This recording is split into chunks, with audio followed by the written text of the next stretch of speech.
And then there, after the false prophets and lawlessness, there'll be the great affliction, the abomination of desolation, which is a marvellous expression, but it goes right back to an event that happened in 167 BC when the Greek king Antiochus Epiphanes IV came into the temple and placed a statue of Zeus, which was the abomination of desolation. How on earth could a statue of a non-god be placed in the Holy of Holies where we don't have a statue?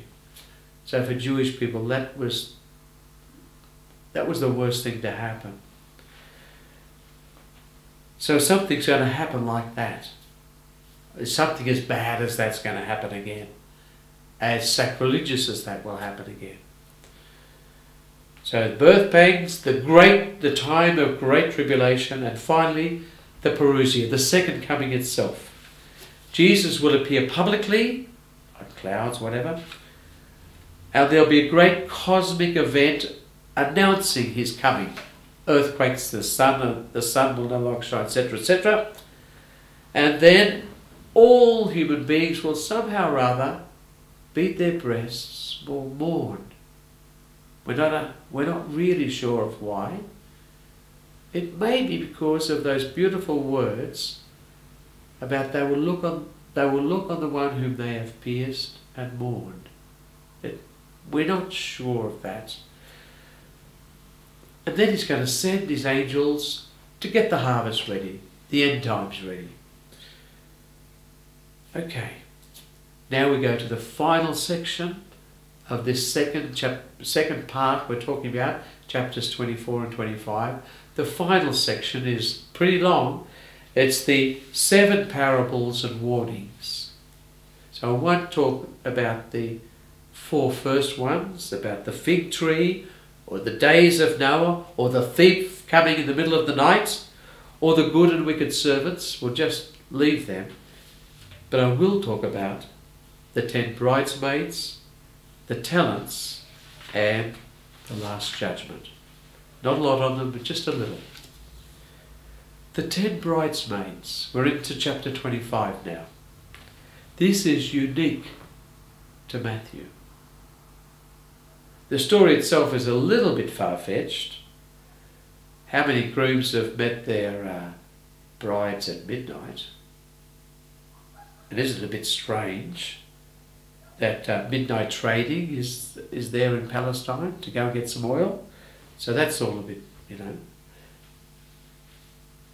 Well, we've got to look on it as an allegory. We're not going to worry about whether it makes sense or not in that sense. So, the groom, of course, is Jesus. The wise and the foolish virgins are us, the church.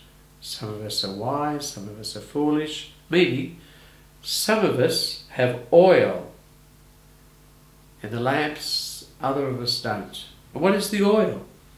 The oil is mercy, justice and faithfulness, is the great commandment of love. And when the foolish ones say, Lord, Lord, open the door for us, of course we remember, it isn't those who say, Lord, Lord, that are going to get into the kingdom. It's those that do the will of my Father, as the wise virgins did. So it's really about making sure we have the oil of mercy and love always ready, so that when the bridegroom comes in the middle of the night, we're ready.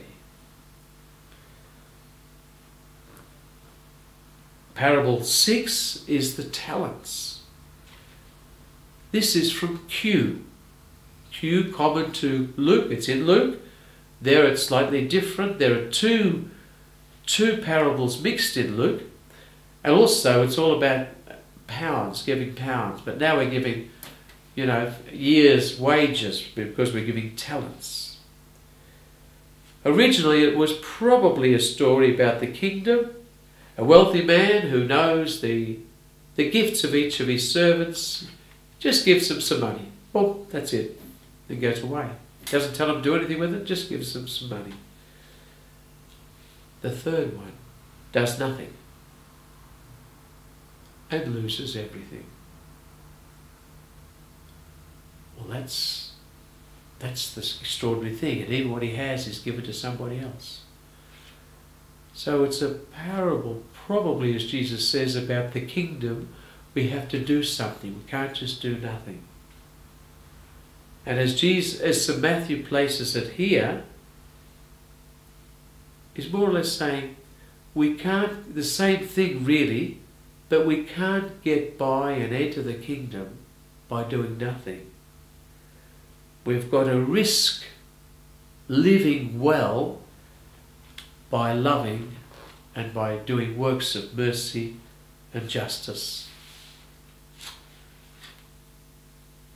And finally now we come to the last judgment. This is unique to Matthew. And this is one of the most remarkable scenes in the whole of Scripture. It's one of the great defining texts for how we live our faith. It's the climax of Matthew's Gospel before the passion and death of Jesus. These are the last words, the last image of the last discourse. It's the only scene we have in the New Testament to depict what the Last Judgment is. It comes across to us as a remarkable scene, or drama, really, of the end times, of the second coming of Jesus. Now, it's the climax of Matthew for a few reasons. Firstly, here we see finally the triumph of the kingdom of heaven. Here we see who Jesus really is. Can I just take you through some of the things that are said about Jesus in this? The Son of Man is coming in glory. He's the shepherd who will place the sheep on his right and the goats on his left. And then the King will say to those on his right hand, and then they will say, Lord, Lord. And then Jesus will judge, come to me or go away from me. So we see in this one scene Jesus as Son of Man, Shepherd, King, Lord, Judge.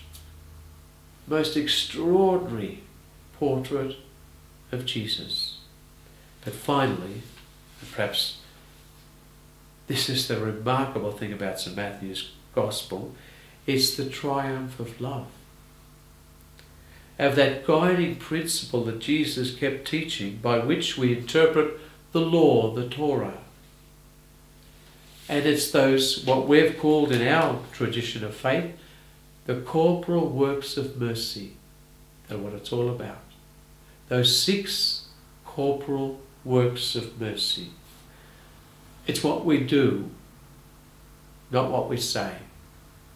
It's not by saying, Lord, Lord, that we're going to enter the kingdom of heaven, but by doing the will of my Father. The will of my Father is to show love and mercy.